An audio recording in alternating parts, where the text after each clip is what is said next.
check out this TikTok from an Amazon worker who was recently laid off. You don't know that I can't do anything. She's trying to make the point is that it sucks. This is the hustle that you're asking for.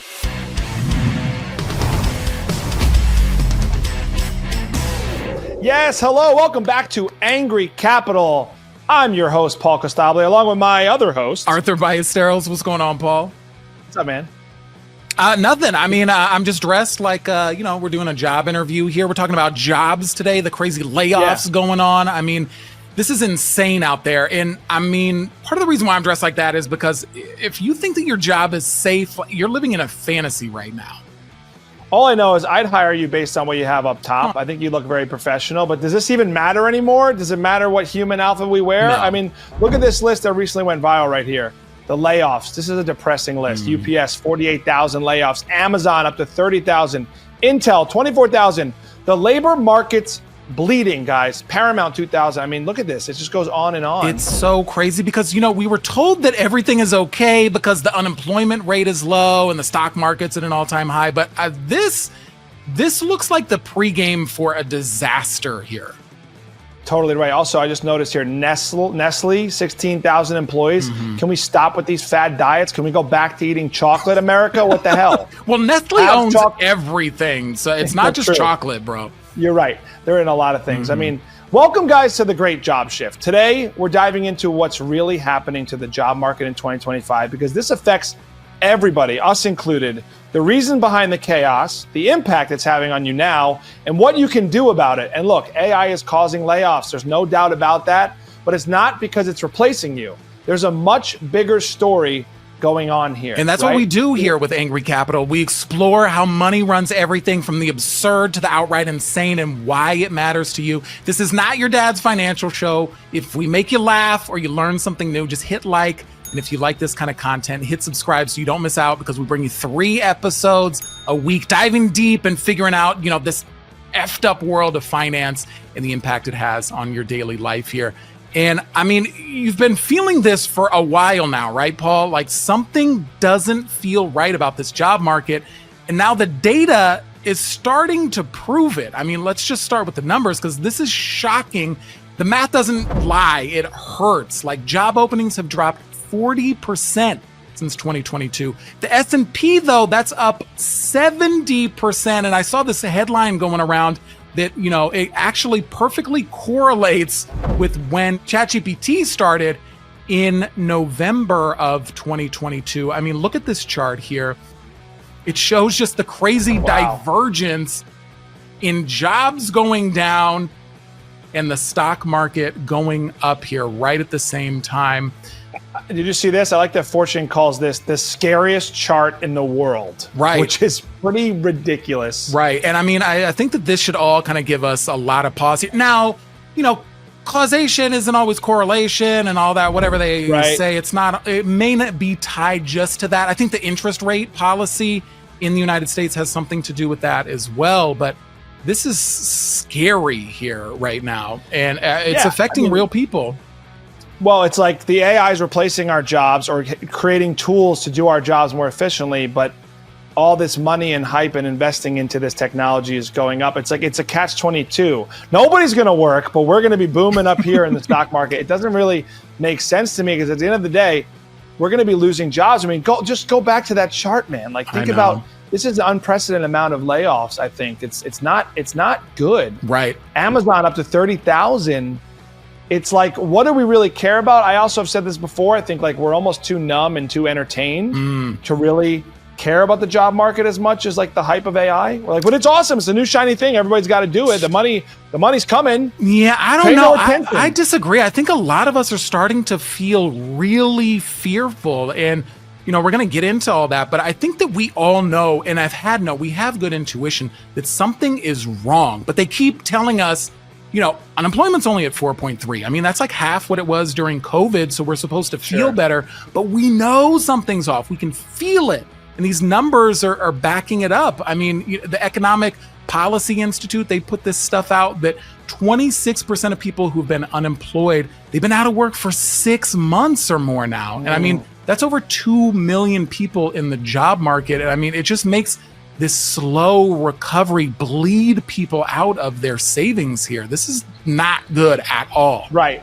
Well, you talk about all these fancy headlines, man, but here's the real headline that shows something is deeply wrong in this economy.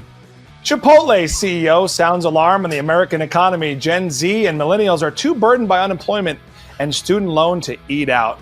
Oh, because you know who I need to hear from about all this? The CEO of Chipotle. No. Thanks so much for that extra guacamole that you're charging $20 for, whatever it is. He said no one can afford a burrito anymore. You know, I did some research. When Chipotle started, a burrito was $5. Now, I know there's inflation, but where do you get off saying that we can't afford your burritos that are more expensive now anyway? I know. It's and like it's not just $25 there for a meal. It's crazy. And don't even talk about when you add guacamole and all the extras. You know, know. I like the peppers and onions. Boom, boom, price. Right. And it's not just Gen Z, right? Customers earning under $100,000, which is 40% of sales, are cutting back. It's affecting people actually making a decent income as well. I just love that the Chipotle guy is coming out like you're the authority for us. Like, thanks so much for, I'll take the carnitas, and also don't need to hear from you about how bad this all is, okay? Well, we were laughing at him because after he came out and said that, their stock tanked like 30%. So, you know, here's to you, dude. Yeah, right? Like, just keep your mouth shut and keep pumping seed oils into my tortillas. Yeah. Which is, I know what he's doing anyway. You're cutting costs on your ingredients. You know, they have the ingredient thing at Chipotle too. They're like, all these ingredients are fresh.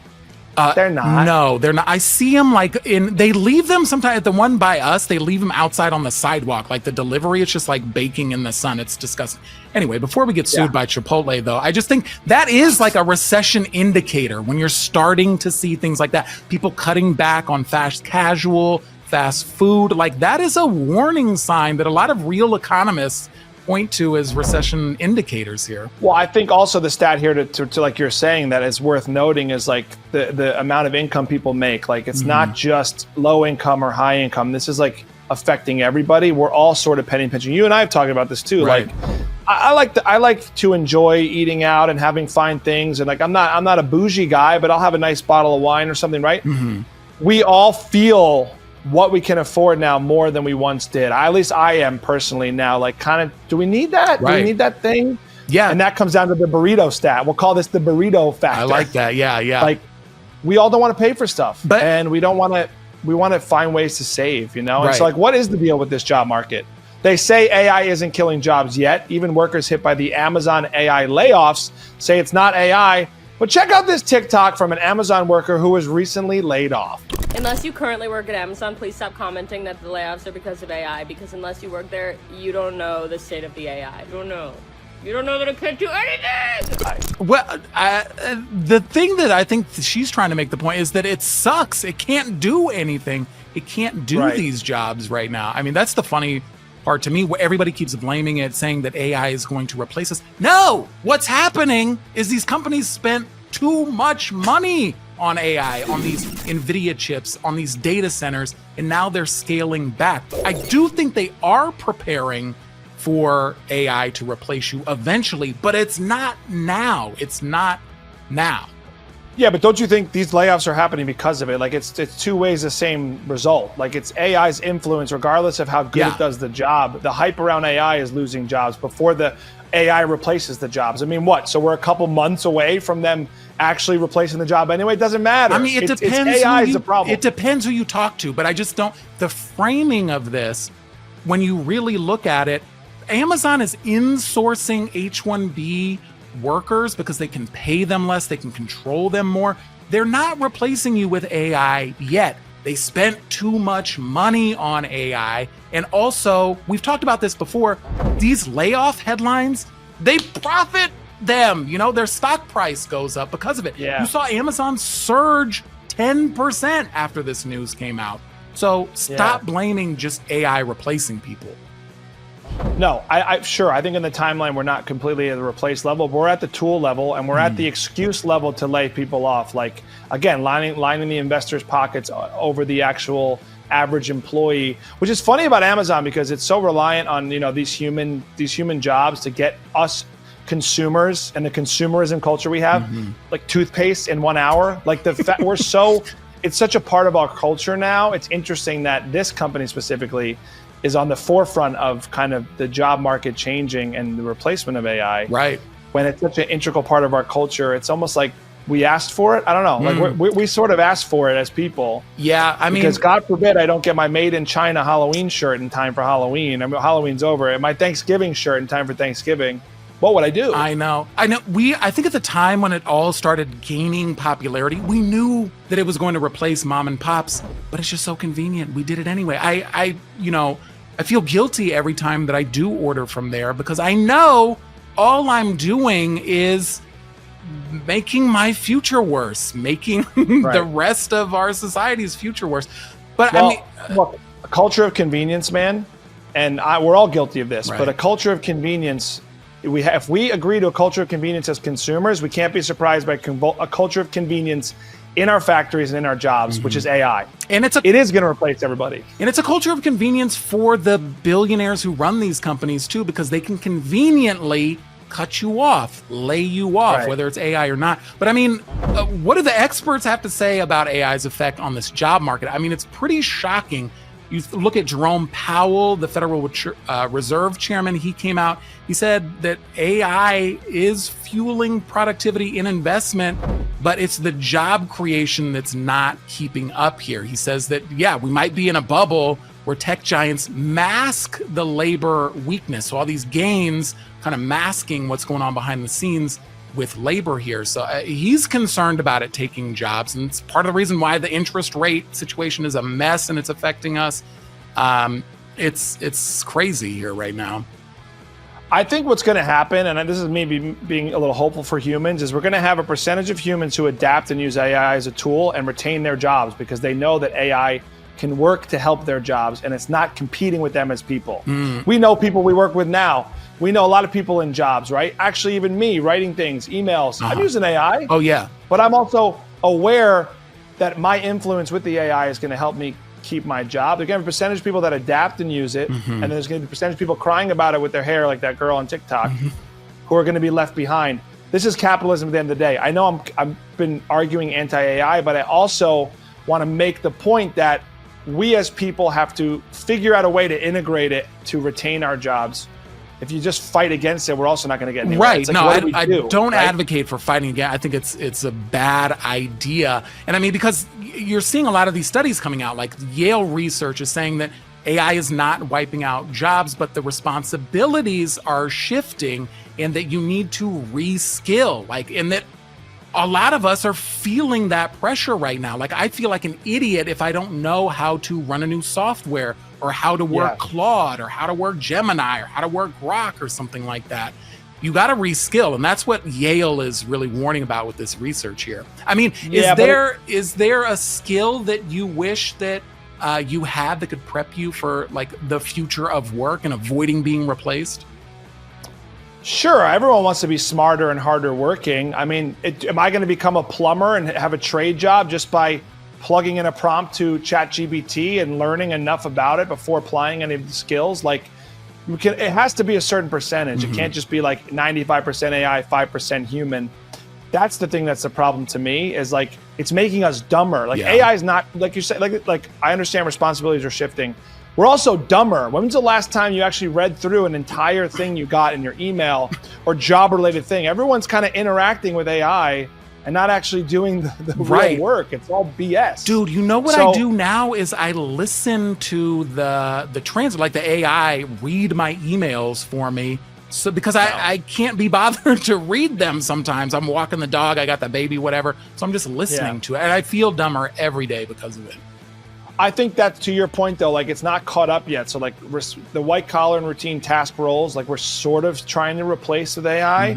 It's not smart enough yet, but don't get it twisted. It will be smart enough. It will be smart enough on that front. It will be smart enough physically, which goes back to Amazon. Like, robots will be packing our packages very soon. Yeah. And this is not me fear mongering. It's just what's going to happen, because robots don't have to pee in a bottle instead of taking a bathroom break. You don't have to give them health care. You don't have to worry about them unionizing. I mean, all the terrible things we should, though. We should worry about them unionizing, because that's probably the future too. Yeah, that's true. Yeah. You know? Yeah. I mean, look, how is this actually affecting people, right? Here's what the job crisis actually looks like when you're living it. Watch this. This is wild. I just got laid off while on maternity leave for the second time in a row. I now have to search for a new job. Yeah, corporate America.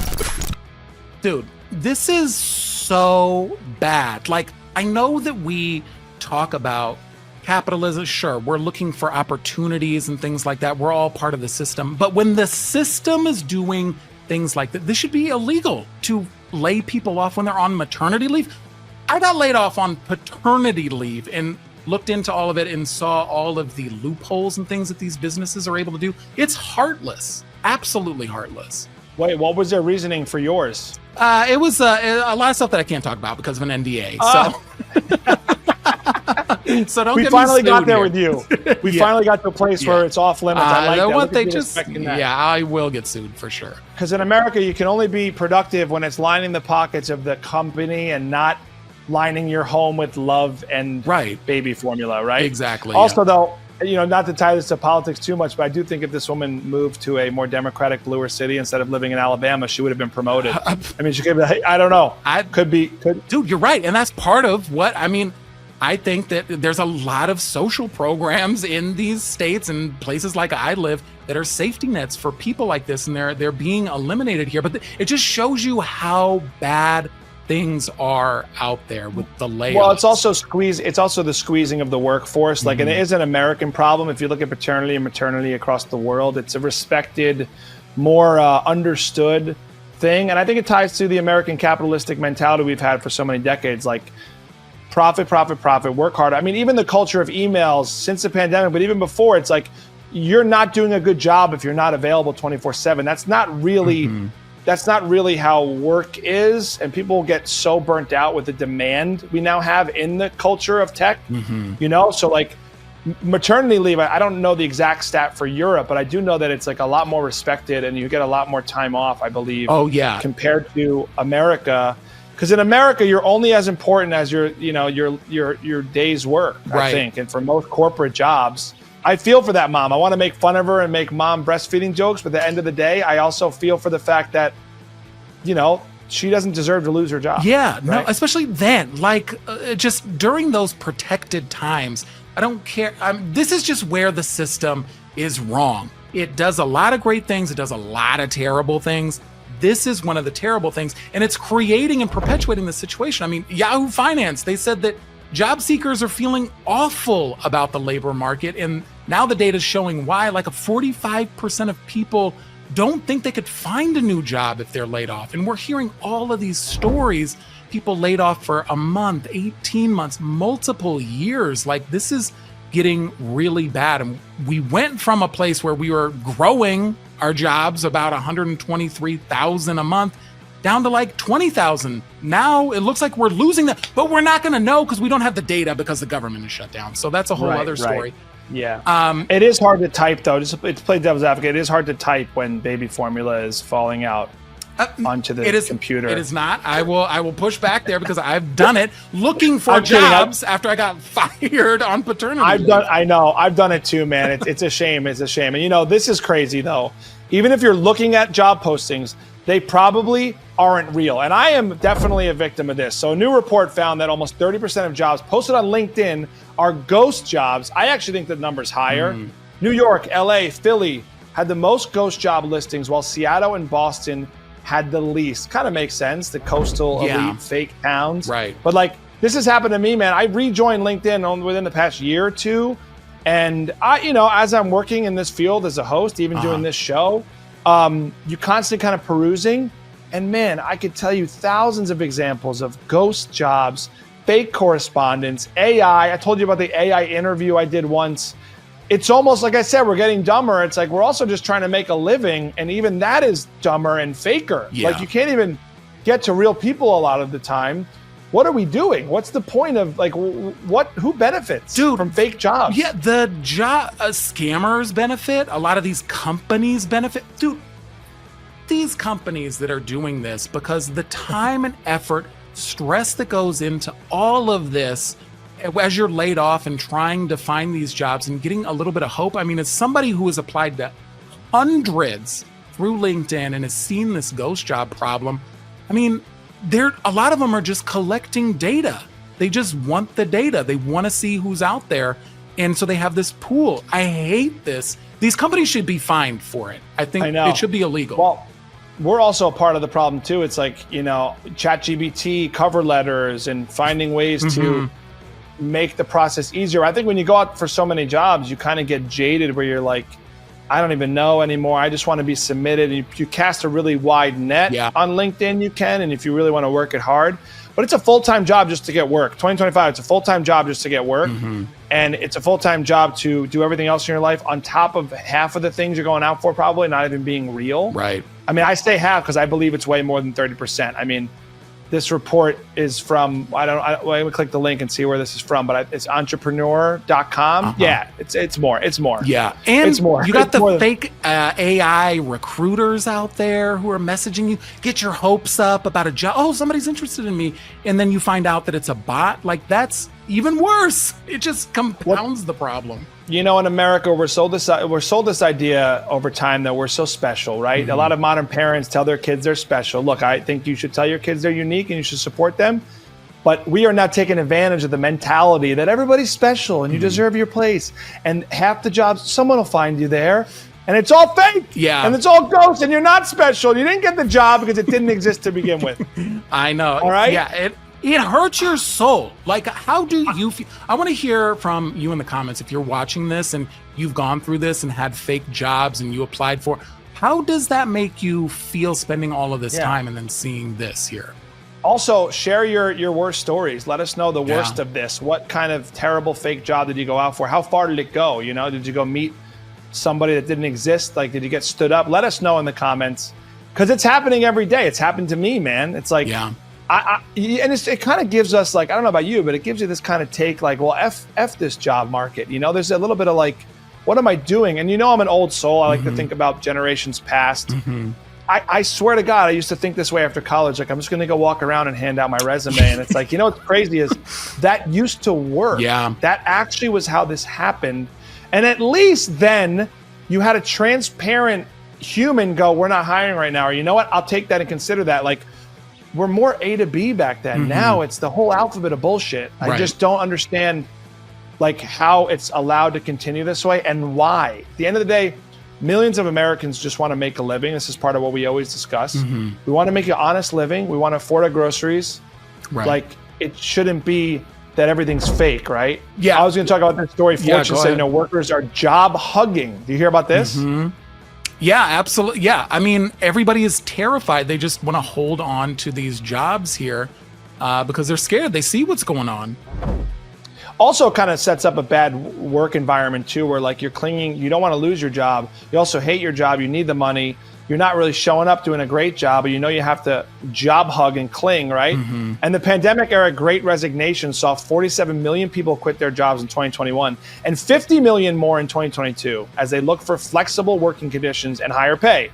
So as job openings and turnover returned to pre-COVID levels in 2023, the mass exodus of workers transitioned to the great stay, the job hugging. Quit rates are now down to 2%, the lowest in years.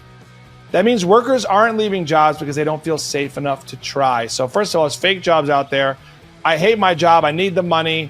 I don't want to lose this also. And I totally relate to that. Like, once the money starts coming in, when you start, with your paternity layoff, when the paychecks stop, you're like, damn, this is hard. Yeah. Yeah. You start getting real scared. I mean, it's scary for a lot of people out there. And I think that this is part of the system. This is what keeps us obedient wage slaves who are just going to perform our job and that's the sad thing about it is you're going to see a lot less worker protections. You're going to see those things start to erode because we're going to give them back to these companies. We're going to let them violate us because we're scared of losing it. We're dependent on them. Yeah, I mean, it's a normal fear to have, like, losing your income. I think everybody has that fear when you work, but this is a staggering stat. 2% is a bit out of the ordinary. We're also strapped. We just want to retain, like, hey, I hope I'm making money this month. And it just doesn't breed ingenuity and good work and good actual workforce, I think. I think it breeds fear. Anything when you're working in fear, I don't think you're even going to do a good job. And it doesn't have fear. It doesn't have emotion.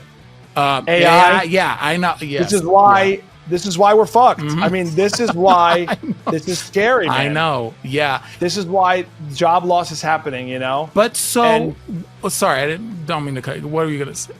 No, go ahead. Man. So what would you do? I mean, what's worse, what's scarier, to stay at a job that you hate, that's sucking your soul, that is draining you, and you stay there out of fear, or you quit and you go into this job market full of no jobs, fake jobs, can't get one for a year? Which side are you choosing? What's worse? Yeah, let us know actually in the comments, guys. What would you do in this scenario? Are you at a job you've been at for a long time, you absolutely loathe, but you got to make ends meet?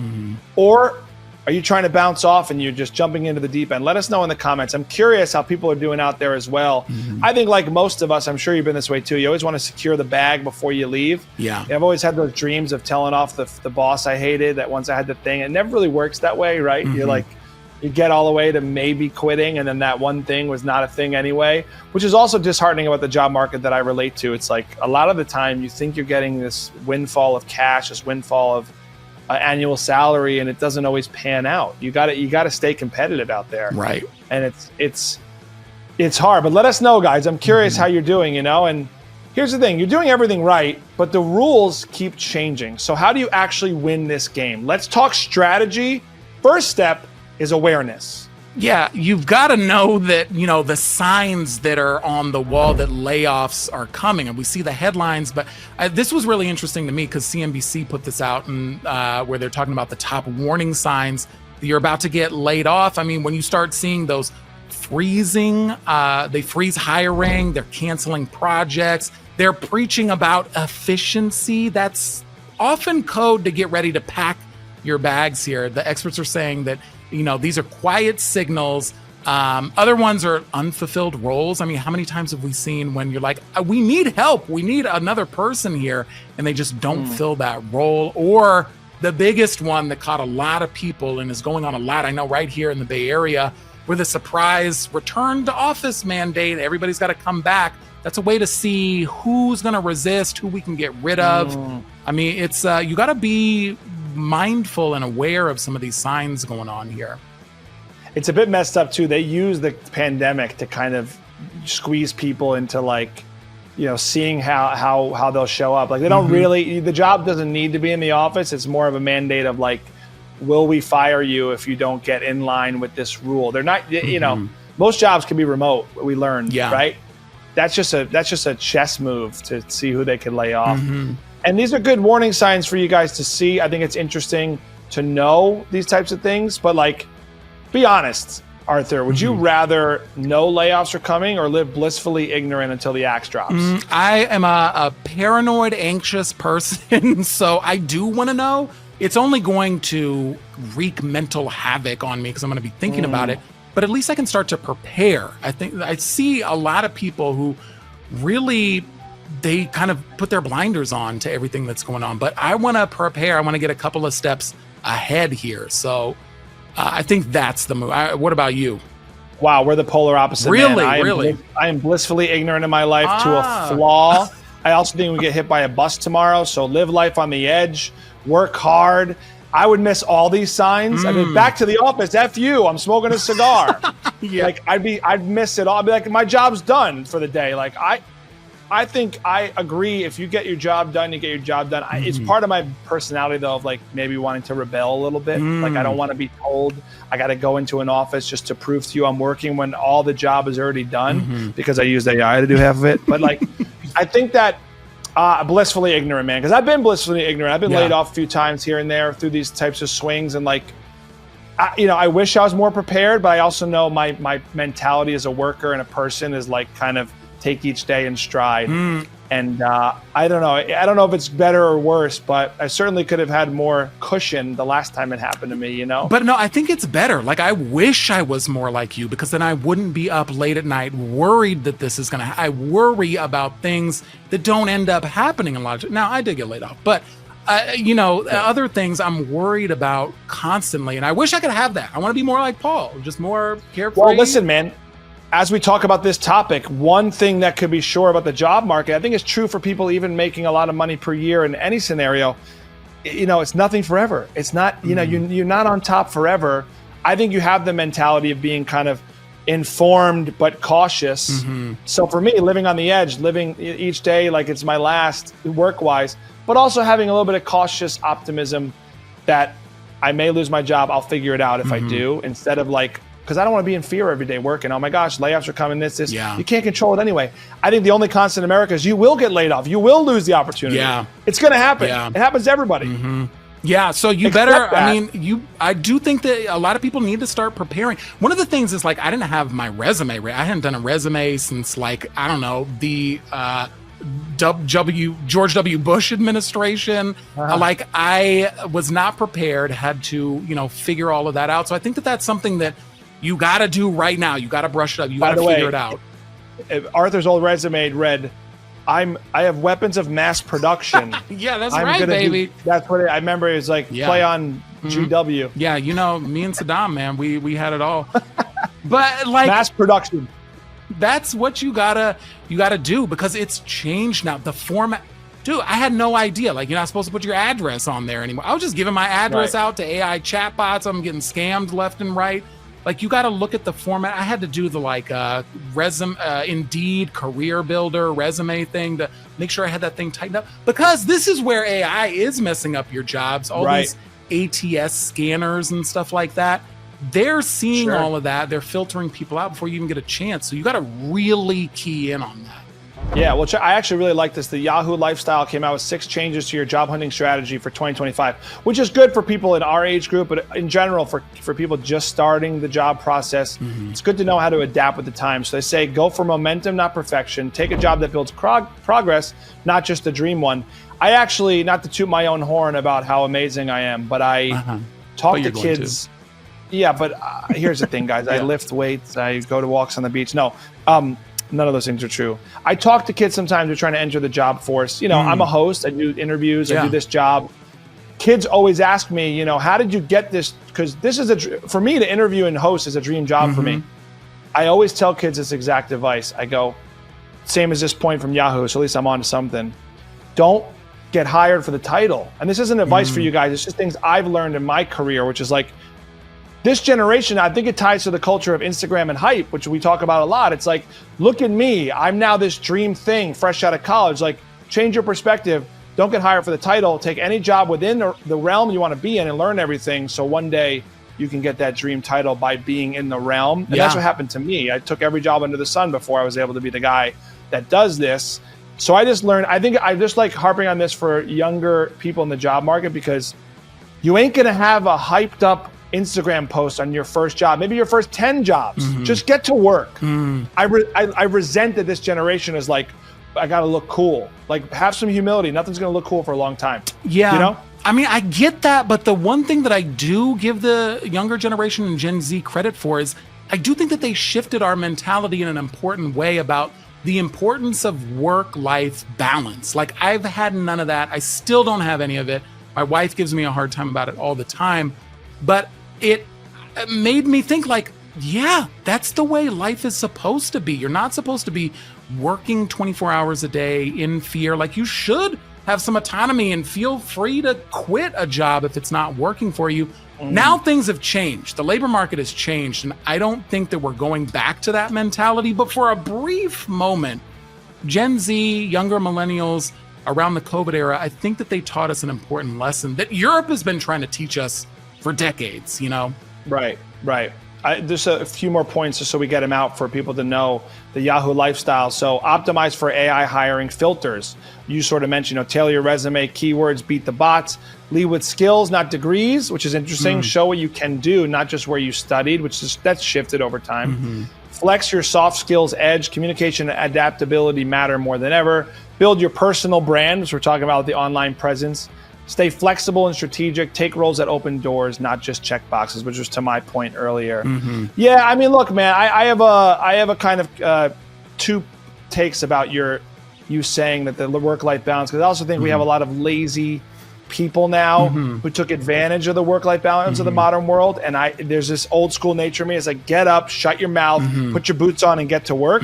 So I think it's a blend. Because I also think people in Europe are that way. They show up and they do the job and then they're able to enjoy when they're off. I don't want to see a generation of the workforce that thinks it all should be leisurely. Like my fear is kids are just going to be lazier and more about the life balance and the work. I got a little bit of the hustle in me, the little old school, get to work and it'll be okay. Yeah, well, I mean, this new shift is going to teach everybody that, you can't do anything but hustle. And that's what the system wanted. It wanted us to beat us down because we started to see a different way. I mean, I hear what you're saying, but I think that the problem of overworking in America and the way that it has ground down generations physically, mentally, I think that was a problem, and companies were taking advantage of it. You bring this up all the time, but the Amazon drivers who were having to pee in water bottle, that is a systemic problem here. That's a problem, 100%. I also wanted you to know I used to take flights with my coworkers and refuse to do Wi-Fi because I would not want to do emails when I'm in the air, because I said, we're like birds right now. You could wait 5 hours to contact me. Yeah. And that job laid me off. So I think that okay, great. To your point, yes, I'm trying. Yeah, I think that it's work-life balance is definitely a real issue. But we are in this culture now of 24/7. Get back to me, or you're not important. 24/7. If you're breastfeeding and you're not going to answer an email about something that doesn't matter, you're not important. I mean, it's part of the system, like you say. And if all else fails, I guess you could just be as persistent as this guy. Over the last year, I have applied to 1,769,347 jobs. So let's see how it went. So out of all of these jobs I applied to, I got ghosted from 1.6 million of them and rejected from 92,000 of them. So that's what that looks like. Looks pretty crazy from a visual standpoint, but as you can see right here, I got replies from 3,400 of them. So that's great, right? Out of all those replies, I replied to a couple of them too late. They already hired people, and I ended up only getting 9 interviews from 3,000. So that's kind of crazy. From there, I rejected 2 of them because the pay wasn't what I was looking for. I got rejected by 2 companies. For one of these companies, I didn't have to do any tasks, and then for 4 of the other ones, I had to do some work and then hear back from them. I ended up with 5 final interviews, and I got 2 offers. And as you can see, I accepted one and rejected the other. So that is what my graph looks like from 2025, trying to find a job. I mean, you got to respect the hustle there. He had to create his own AI bots, which is kind of a problem there to begin with. But to do 1 million jobs he applied to. You know what might have helped him getting a job sooner? Not TikToking this. Maybe. I mean, he did it after the fact, but he spent more time making graphs and analytics. He'd be great. He'd be a great analytic guy at a job if he just did that job. I don't know. Dude, I mean, this is the hustle that you're asking for from these young kids, this Gen Z. Look at what he did. He built AI bots to apply to 1 million jobs. I mean, he used AI. He literally did what we're talking about this whole episode. He used AI to replace his own job before he even got the job and then bragged about it on the internet. I mean, come on, dude. That's not.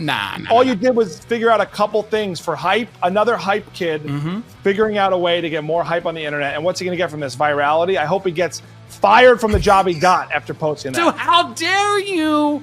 How dare you? This kid is an innovator.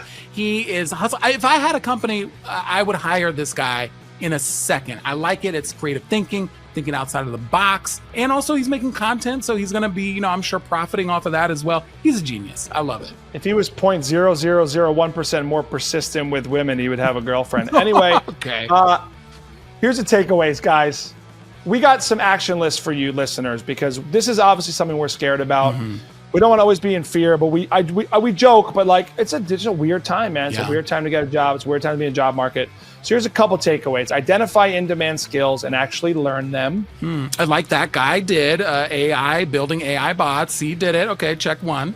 Fine. He figured out how to use them as a tool, but he is a tool. 2, explore hybrid remote options to widen your opportunity pool. I mean, everyone's doing that, right? Right. I mean, we did it here. Here we are doing this show from, hundreds of miles away. That's right. We're hybriding right now. And the last one here, diversify income streams and prepare for volatility. And that's sort of what you were talking about, which is like, you want to be a little bit prepared. My point, kind of pessimistically, is the shoe's always going to drop. Yeah. The other shoe's always going to drop. So like, just always know it goes for any full-time opportunity, any job, it could always be taken from you. So, you know, stay prepared. Right. Figure out how to do drop shipping. I mean, figure out how to make AI feet picks, stuff like that. Figure out anything on the internet. There's a million ways to make money on the internet. Just be careful, especially like with crypto and stuff like that. Yeah.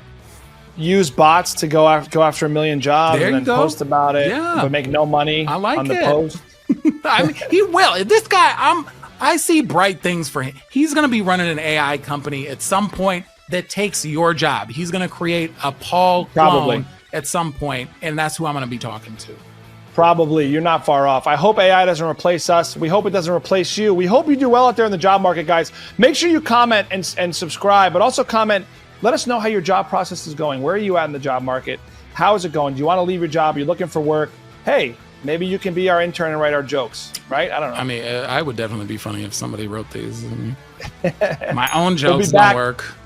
Hey, no, I like your jokes, man. Don't sell yourself short. Okay. Sell yourself 1,000,000 times. We'll be back 3 times a week. For Angry Capital, I'm Paul Costabile. I'm Arthur Ballesteros. See you next time, guys. Peace. Go TikTok, Arthur. I will. I'm going to go. This show is sponsored by Galileo FX, the only automated trading software that shows you the wins and losses before you buy. Learn more at store.galileofx.com.